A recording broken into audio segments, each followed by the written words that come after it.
Before I move on to the next session, which is the fixed income session, I would like to mention that our new product pages on the website shows historic portfolio allocations, rolling returns, and risk associated with each of our investment strategies to help you to help you take a better informed decision. We now move on to fixed income. Uh, the speaker actually needs no introduction. He has spent almost 25 years, as long as Edelweiss has been in existence, in the bond market, in the fixed income market. I think he launched his first fund way back in 1997. And today he is leading the largest debt passive asset under management in India with the launch of Bharat Bond series and the Nifty PSU SDL Index Fund. Dhawal Dalal, CIO Fixed Income, would like to talk to you about his experience of navigating investors in the last 12 months through the most challenging period that fixed income markets have seen. Over to you, Dhawal. That has been extremely challenging, not only for India, but for the rest of the world. The pandemic has raged and had a devastating negative impact on the livelihood and the markets. But from the bond market's perspective, investors have been slightly more satisfied. If you look at the series of events that had shaped the world since the beginning of the financial year in April, we have seen a significant amount of damage to the financial markets.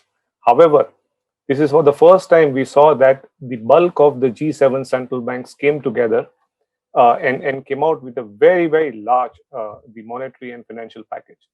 The size is to the tune of about $9 to $10 trillion. And as a result of that, we have seen they will be able to arrest the collapse of the equity markets and give a lot of support.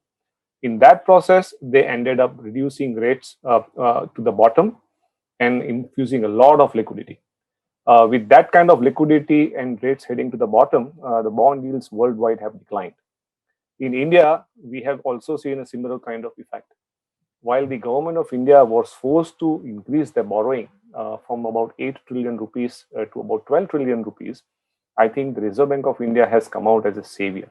I think they single-handedly guided the market, not only with rate cuts, but by handling the market and buying about 3 trillion rupees worth of bonds from the bond market. As a result of that, we have seen a very, very sharp decline in yields. And as you can see from this slide, we have highlighted the movement of the benchmark 3-year, 5-year, 10-year, and 15-year yields since the beginning of the financial year. And you can see that how yields at the short end have declined very, very sharply. And that yield decline continued all the way up to the third quarter. From the last quarter, we have seen as the US Treasury yields starting going higher, as the expectations of sharp recovery pushed the prospects of inflation higher, the yields trended higher, and as a result of that, we have also seen some amount of pullback in yields. However, overall, I think yields have remained pretty much on the lower side. One more important thing that I would like to highlight is that if you observe the difference between the 3-year yield, which is at the bottom of the range in the chart, and the 5-year yield, in the last quarter, we have seen the widening between the 3-year and 5-year government benchmark government yield, then thereby making the 5-year yield extremely attractive to invest from the investor's perspective.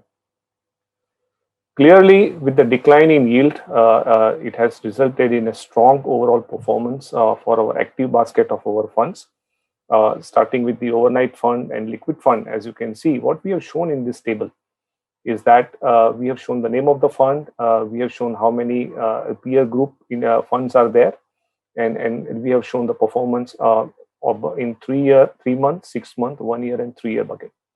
While the number shows the annualized performance on that, the numbers in the bracket shows how much outperformance we had over the median return of the peer set. So, for example, if you look at the liquid fund returns, we had 39 similar peers in the same category.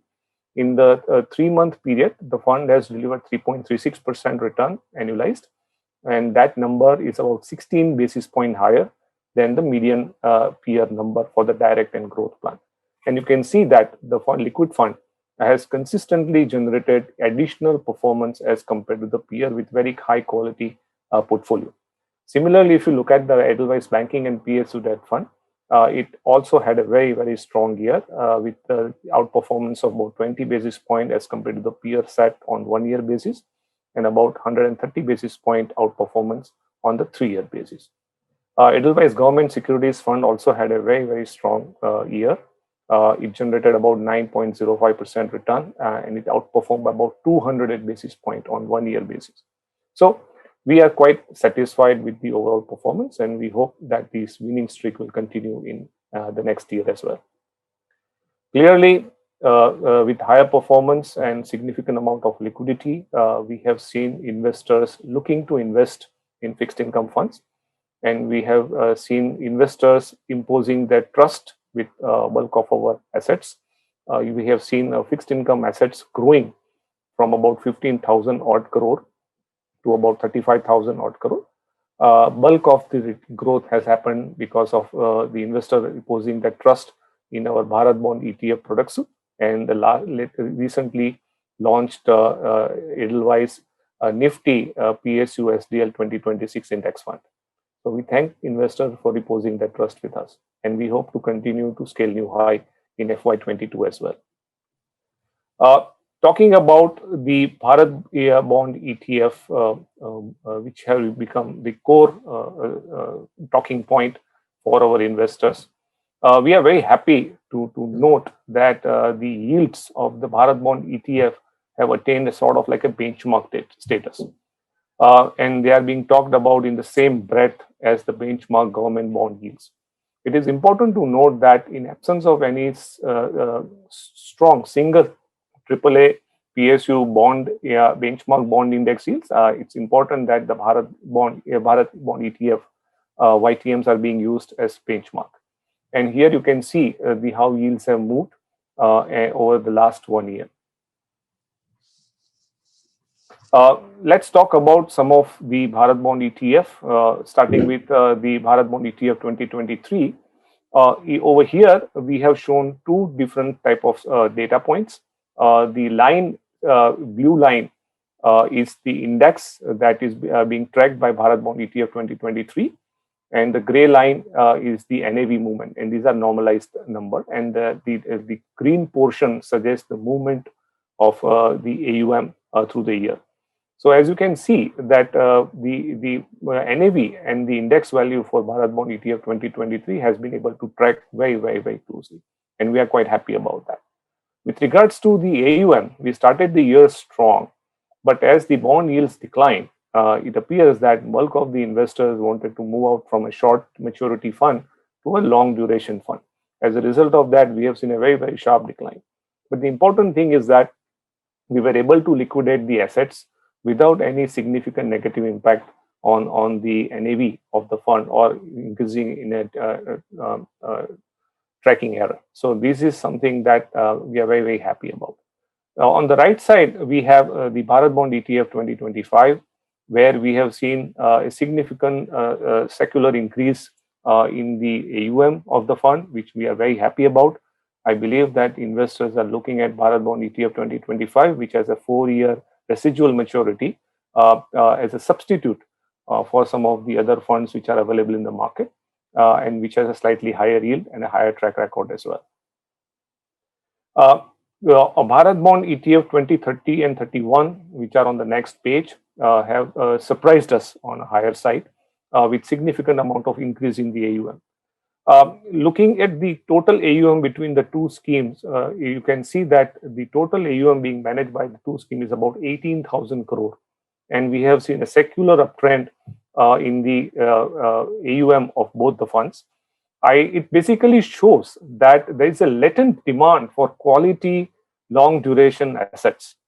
And I believe that as the government of India starts closing doors for various options such as BPF and GPF for the investors, I believe that investors will look for a very high quality, long duration fixed income fund, which will basically give them slightly higher and predictable return as compared to what they could probably get in some of the other instruments such as bank deposits, or a long duration bond. So Bharat Bond ETF 2030 and 31 are emerging as a very, very strong pillar for investors in the long fixed income asset allocation. And we believe that there's a huge scope for the AUM to grow further on these two ETFs. Now, we are also exploring, and this is something that is very, very close to our heart, that as Bharat Bond ETF 2023 is now having 2 years of residual maturity, and now the Bharat Bond ETF 2025, which has a 4-year of average residual maturity left. One of the ways some of the investors should probably look at it is to compare the performance of both the schemes vis-a-vis CRISIL short-term bond index. And the reason we are talking about CRISIL short-term bond index is that if you look at the total assets of under management in the fixed income, you'll probably notice that the total assets about 13 trillion rupees. And if you remove liquid and overnight fund, that's about 4 trillion rupees. We have observed that the short-term category itself has about more than 1 trillion rupees worth of assets. And the short-term fund category where investors are looking to invest for a 3-year period. I believe that now investors should also consider looking at Bharat Bond ETF 2023 and a combination along with the combination of Bharat Bond ETF 2025 and see if they can generate incremental return by doing a combination of asset allocation, maybe 50-50 or a 60-40 or whatever period they like. And that way have an exposure to high quality AAA PSU bond along with liquidity. In terms of product suite, I would like to highlight that Edelweiss Asset Management has one of the largest passively managed fixed income portfolio, and which is going to grow further with the potential launch of the third tranche of Bharat Bond ETF, perhaps in next couple of months. But at this point of time, we would like to highlight that we have created a ladder for investors to benefit. We have a 2-year fund in the form of Bharat Bond ETF 2023. We have a 4-year fund in terms of 2025. We have recently launched India's first index fund, which is a 5-year point. And then we have banking and PSU debt fund at 8.5 year, and then 9-year and 10-year. I think it is equally important to note that when investors look at our passively managed funds, they are getting an exposure to 100% AAA CPSE exposure or a sovereign bond or an STL. So that provides an extremely high level of peace of mind. Apart from that, the simplicity of the investment, the transparency of the portfolio, and the diversification benefits that the investors can get a diversified portfolio for as little as 1,000 rupees. Along with the predictability of returns, I think it significantly adds to the comfort. And the most important thing is that in global markets, we have seen investors benefiting through a ladder approach where they can invest an equal amount in each part of the ladder and let it mature, and then you can roll it back to the highest ladder. That way, you can mitigate the price volatility. And this is something that investors should consider for the long-term fixed income asset allocation. And we are very happy to talk about that off screen with some of the investors and partners if they wish to understand more about that. But with that, over to you, Deepak. Thanks a lot, Dhawal. It was really interesting. Some quick fire questions for you, Dhawal. 3-year roll down versus 3-year active. 3-year roll down. Perpetual bond, equity or debt? In the order, equity, debt, perpetual. What do you have to talk about the perpetual bond crisis? Well, I think the writing was on the wall. I believe sooner or later it was supposed to happen. I think FY22 is very, very important because about 30,000 crore worth of perpetual bonds are going to experience their first call, and it will test the water of the market's hypothesis. The fixed income part of investments, the word fixed is taken very seriously. How can an investor better realize this goal and objective? I think by looking at our target maturity bond ETF suits and index fund product. Thanks a lot.